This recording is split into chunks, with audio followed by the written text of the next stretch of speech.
The title for this evening was Basic Income, a Good Idea. I thought, what do you mean, a good idea? It's a brilliant idea. And also, at least, I thought when the idea came to me about 30 years ago, a bit more than 30 years ago. And you know, when you suddenly, it must have happened to some of you, when suddenly you think you have a brilliant idea, then you must immediately think one of the following two propositions must be true. One is that, after all, this idea may have some fatal flaws which you haven't discovered yet. Or, second possibility, other people, possibly many people, have had the same idea before. Well, 30 years later, you know, I've been talking about this on the 5 continents, and I've heard about 574 objections to the idea. And I can see there are difficulties, but no fatal flaw. On the other hand, in the 30 years, gradually, bit by bit, I started discovering that a number of other people had this marvelous idea before me, including eminent people who you've heard of. So what I'm going to do here is first clarify what the idea is and what it's not. And next, maybe, as I go along, I'll also indicate why this simple but apparently also quite absurd idea might nevertheless be justified. Then I'll give a very short historical overview about the origin, the multiple origins of this idea and where the debate really happened and then died out again, and what the prospects are now. And then I'll finish just by saying, well, what now? What do I propose now, today, in terms of amounts, on what scale, at what level of, what political level, and how could it be funded? So first, the idea. So there is already something that exists in a number of our countries, not all our countries, I mean member states of the European Union, which is a guaranteed minimum income scheme. In Belgium we called it Minimex for a long time. Now it's called Leefloon on one side of the linguistic border and Revenu d'intégration, I think, on the other. And it's a form of minimum income that is guaranteed to every citizen, irrespective of whether that person worked or didn't work in the past, contributed to the social security system or not. And that also exists in other countries, and the what used to be called Revenu minimum d'insertion, for example, in France, or Sozialhilfe in Germany, etc., bijstand in the Netherlands. Okay? But that's not a basic income. A basic income differs from those existing systems in 3 ways. 1, it's strictly individual. 2, it is universal. And 3, it's unconditional with respect to work. And I'll go through each of these 3 features in turn. First one, strictly individual. By that, it's not only meant that the benefit is paid to every adult member of the household, not just to the head of the household, but what's also meant is that the amount is the same for irrespective of the composition of the household. So that means that if you live alone or if you live with another adult or 2 other adults, the amount is the same. First sight, this is absurd, right? Because there is something called economies of scale, which mean that it costs less per capita to live in a household of 2 or 3 or more adults than it does if you live alone. So why strictly individual? Well, you think at least about, just to give you a hint, about these two considerations. One is this. It used to be the case that it wasn't too difficult to determine whether a person was forming a household with just one person or a household with two. You just asked, show me your identity card and I'll check whether you are married or not. This was a proxy, not perfect, but worked pretty well at some point. Now, how many people do you know who are still formally married but don't live together? But above all, how many people do you know who live together and are not married? And of course, you don't want to give a different treatment to people who live together without being married and people living together while being married. So you need to go for all sorts of other indicators. At some point in Holland, for example, they said, well, we need to see who are voordeurdelers, people who share the front door. Then I realized that's not enough, really. You need to see whether they share the wash basin. And then you need to go and check whether there are at least 2 toothbrushes that are wet at the same time in the morning and all sort of thing. So you realize that, and then, I mean, what does it mean? Do you need to give a different status to people who really live as a couple and people, what about what we call here une colocation with various people? So you can easily see that in the sort of society in which we live now, well, making this difference between people who are single or not starts being problematic far more than in the past. Moreover, isn't it a good thing if people live together, share a fridge, share a housing, save on heating costs and all the rest, huh? In addition to reducing loneliness and so on. So why should we punish people if two pensioners, for example, decide to live together, and you punish them by saying, oh, very good, bravo, we like you to do that, and as a reward we withdraw part of your benefit. So that's the first notion. I'm not exhausting the discussion of that first aspect, but perhaps having a strictly individual benefit is not as absurd as it seems, especially today for the 2 reasons I just mentioned. But then next, that seems more problematic. I said universal. Universal means, like for universal child benefits, for example, it means that you don't restrict the basic income to the poor. There is no means test. It's given to everyone, irrespective of the income from other sources. So it's given to the richest people in the country. Here we like to mention Albert Frère, who certainly, if there is one person who doesn't need a basic income, well, he'll receive a basic income too. You give it to the rich as well as to the poor. Isn't that, I mean, we don't have enough money to do all sorts of services. Isn't that absurd to waste our valuable money on these rich people who don't need, they wouldn't know, they wouldn't even notice they received the basic income. So why waste the money in this way? And what's crucial here is to understand that giving a basic income to the rich, it's not better for the rich, it's better for the poor. It's better for the poor too. Why? Here come a number of considerations. I'll just mention 2. One is what's commonly known as the unemployment trap or the poverty trap. What is that?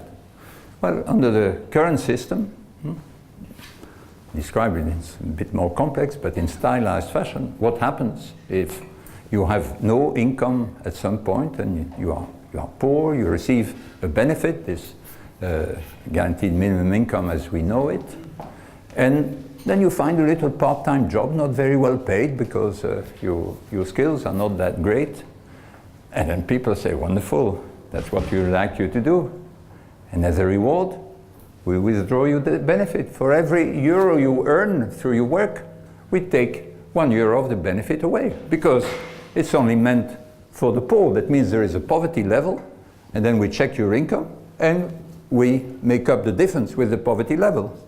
So in economic jargon, it amounts to having an effective marginal rate of tax of 100% for the poorest people.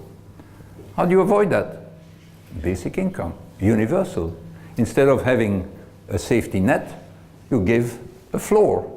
And so this floor, you keep it, you can stand on it, if, and given that you receive it irrespective of your income, well, as soon as you earn any amount of money, it's added to your floor, to the basic income to which you are entitled.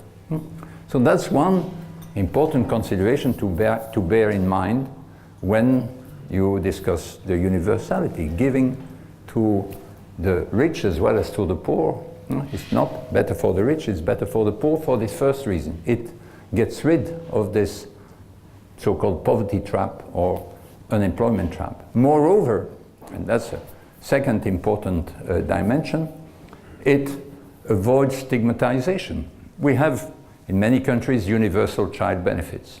No one is ashamed of receiving this universal child benefit. It's given to all, rich and poor. Some countries you have targeted benefits, child benefits, or targeted benefits in general, for which you need to apply. You need to say, I'm destitute, I'm poor, there is a whole procedure, and so therefore, unavoidably, there is stigma attached to a benefit that is given only to the poor. It's given to you because you are poor, you are unable to look after yourselves and your family, and so we are willing, society is willing to give you something.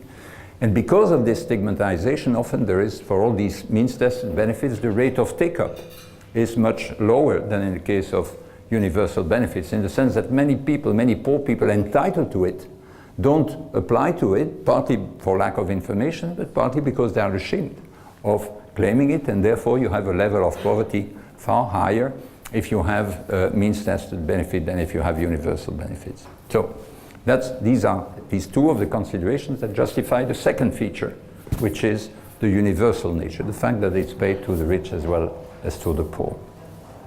Finally, the third feature, which is no doubt the most scandalous of the three, which is that it's given to people irrespective of any work condition. So it's given to people who are full-time workers, people who are retirees, people who are part-time workers, people who are students, people who are getting training, people who stay at home to look after their children, and indeed people who just choose not to do anything at all. And you give a basic income to these people. So isn't this grossly unfair? Isn't this outrageous, really? Well, the one important consideration here is that is the following, and here I'll, so to make my presentations too long, I want you really then to focus on the crucial complementarity between universality, the second feature, and unconditionality, the third feature. These two things must go together. That is, the first feature, and first of these two features, so universality is what enables you to get rid of the unemployment trap. But the second feature, the unconditionality, is what enables you to get rid of the employment trap.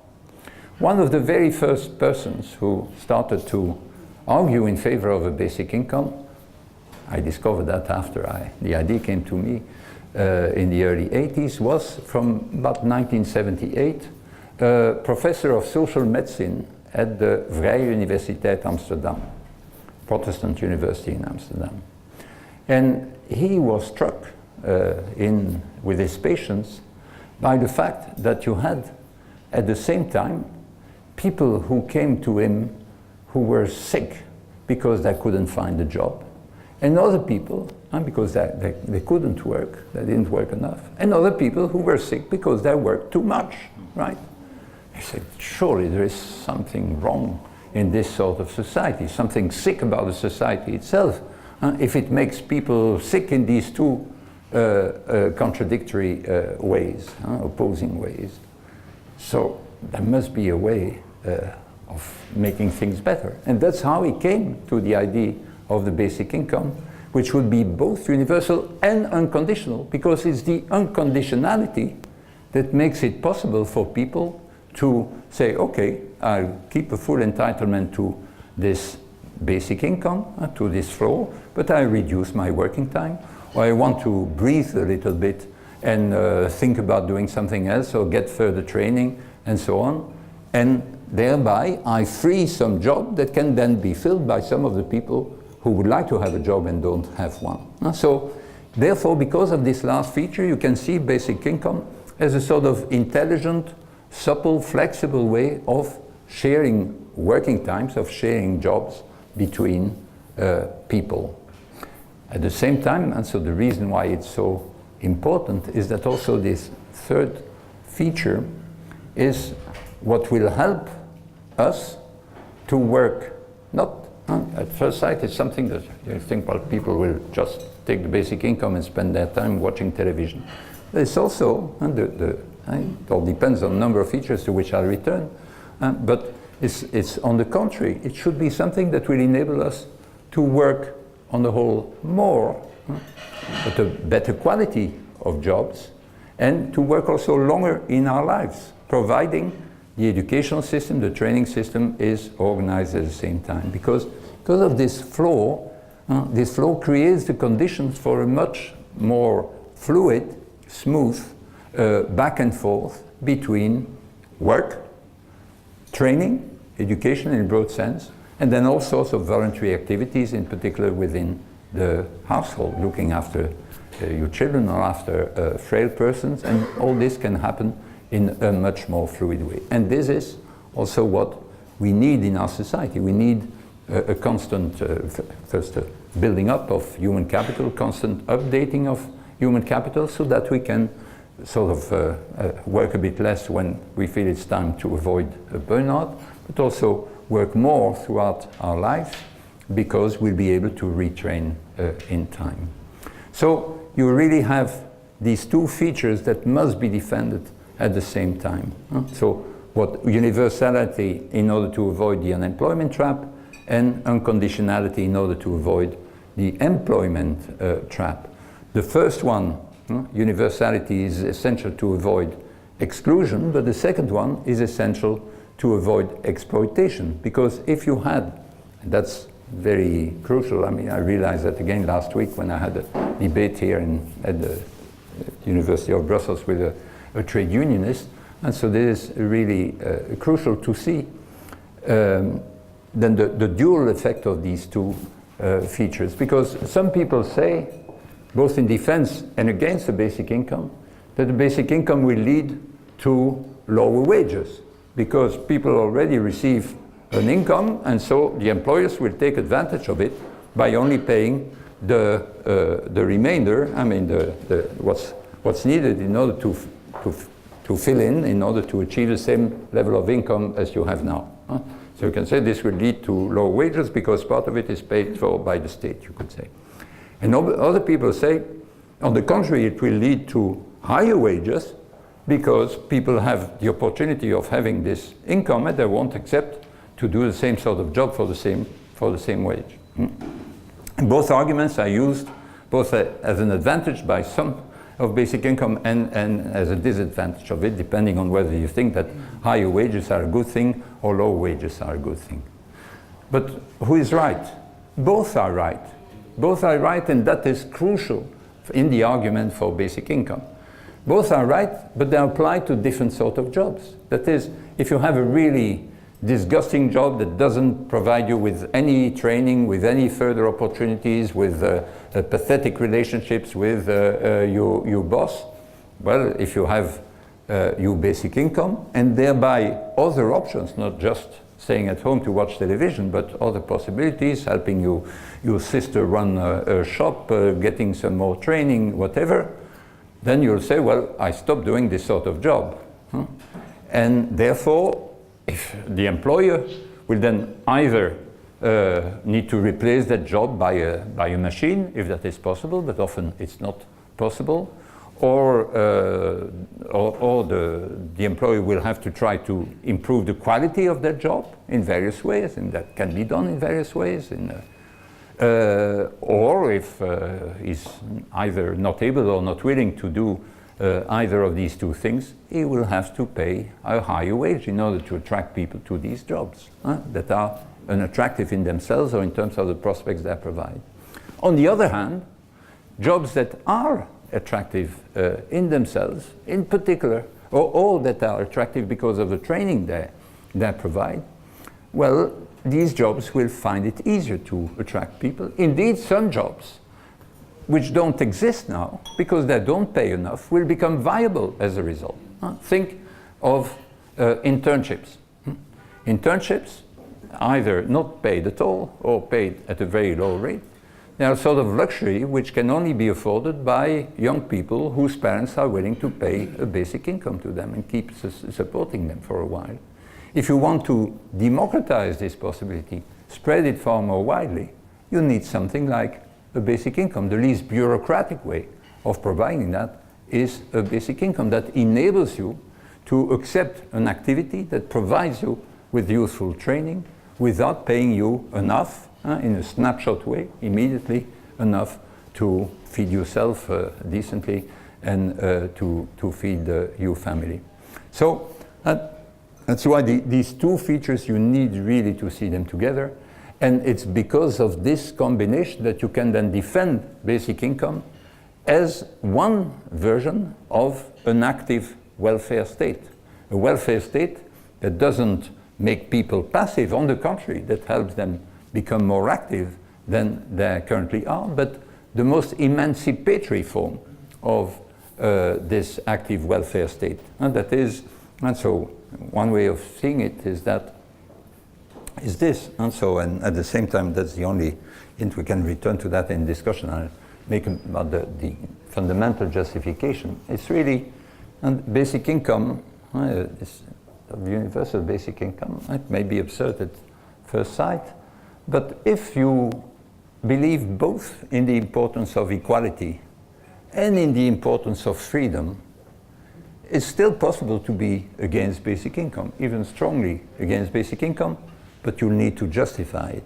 Because if you are both in favor of equality and in favor of freedom, you must be at least intrigued by the idea of basic income, if not really attracted by the idea of basic income. Now, of course, not if you say, well, what we need is just equality at all price. We don't care about freedom. Okay, then you may think that basic income gives a bit too much freedom to people. Or if you think you can be in favor of freedom without being in favor of equality, but then with a sort of purely formal notion of freedom, without really giving the resources to all the people to use the freedom, then you can also be against basic income for reasons of principle. But if you believe in both equality and freedom, surely you are forced to give some thought to basic income. Even if you, for pragmatic reasons or even principles reasons, you may be against it.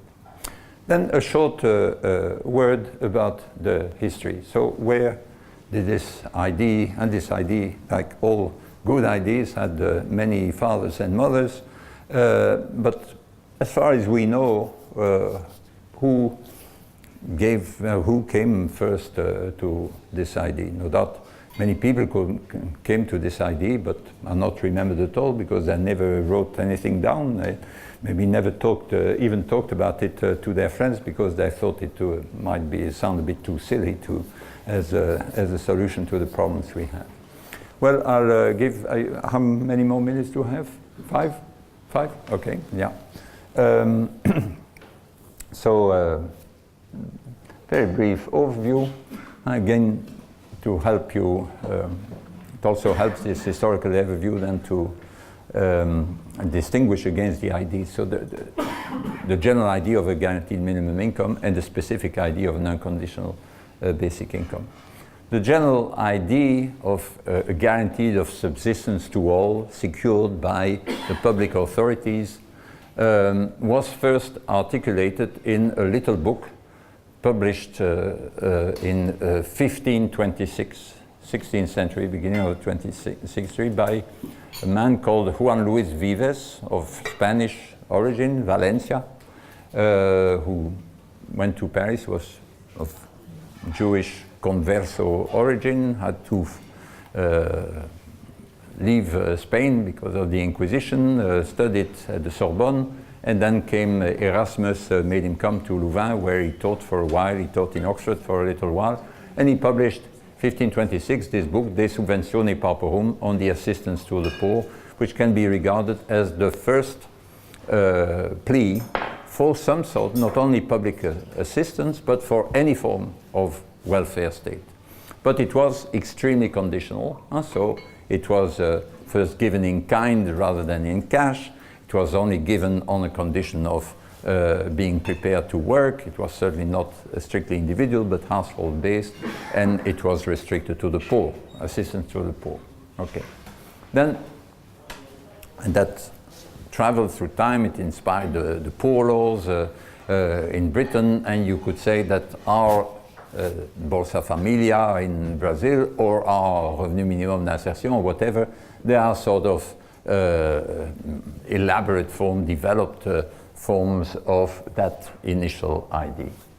Then the other important idea that helped shape, in fact, the bulk of our current welfare state was first formulated by a brilliant mathematician and philosopher in a posthumous book published just after the French Revolution, le Marquis de Condorcet, known for all sorts of things, and but in the book he published while he was in hiding, just before dying in prison, he introduced the idea of social insurance, where which then became the main remedy for poverty, saying, well, in order to fight poverty, the best way is to get all the workers to contribute to an insurance system, and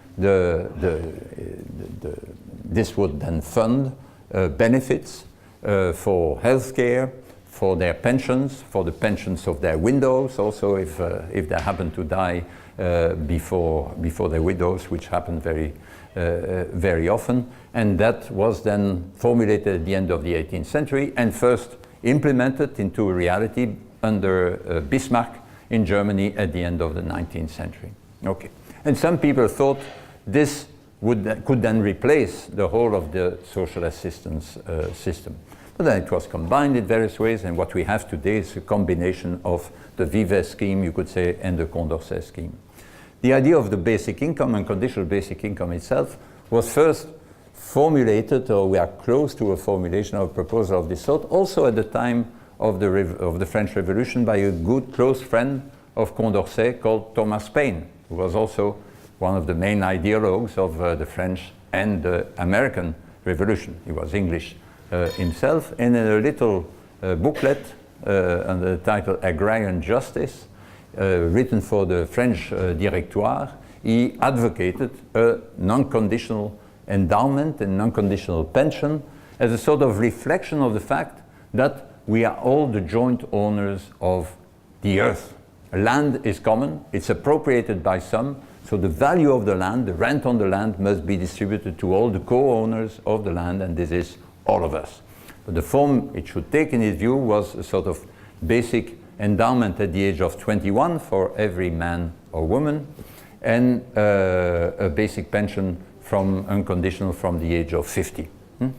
So that was, and it was not quite a basic income. Then there was a man who hated Thomas Paine because he was so much more famous than him, but he was called Thomas Spence, who was an English school teacher, very radical. He said, this is far too stingy. What we need is really a basic income throughout life. And in a little pamphlet called The Rights of Infants, he proposed exactly for the first time basic income, but at a municipal level. The first one to propose a real basic income on a national level lived here very nearby. He was called Joseph Charlier, 1848. The same year as Marx wrote the Communist Manifesto near the Avenue Louise. He was in another neighborhood of Brussels. He was writing a book called Solution du problème social, and his solution du problème social was what he called the dividende territorial, which was really the same idea as in Paine or in Spence, common ownership of the land, in his view, common ownership of all real estate, and it's the rent on that which could be distributed to all in an equal way as a matter of justice and not of charity. So that's it by way of history, so we can talk about the prospects now. I'll just add that that's what I promised to say. If you ask what sort of level, what sort of amount, I'll just say this. If you ask the general question in the long term, I say the highest sustainable level on the highest imaginable scale. It can be the highest sustainable level, if possible, at the world scale. That's the general vision. If you ask me, what about Belgium now? I'll say, and I won't explain why, I'll say for Belgium now, 427 euros. Okay, but I'm also at the same time as that. I'm also. I won't explain now. I said, but at the same time, we must not only act at the Belgian level. It's also urgent, partly for independent reasons of those I've given, to act at the European level. I'm in favor of a euro dividend funded by VAT at the European level of 200 euros on average, but that would be modulated according to the purchasing power in every country. So it would be a bit less in euros in Bulgaria than it is in Belgium. I'll finish here.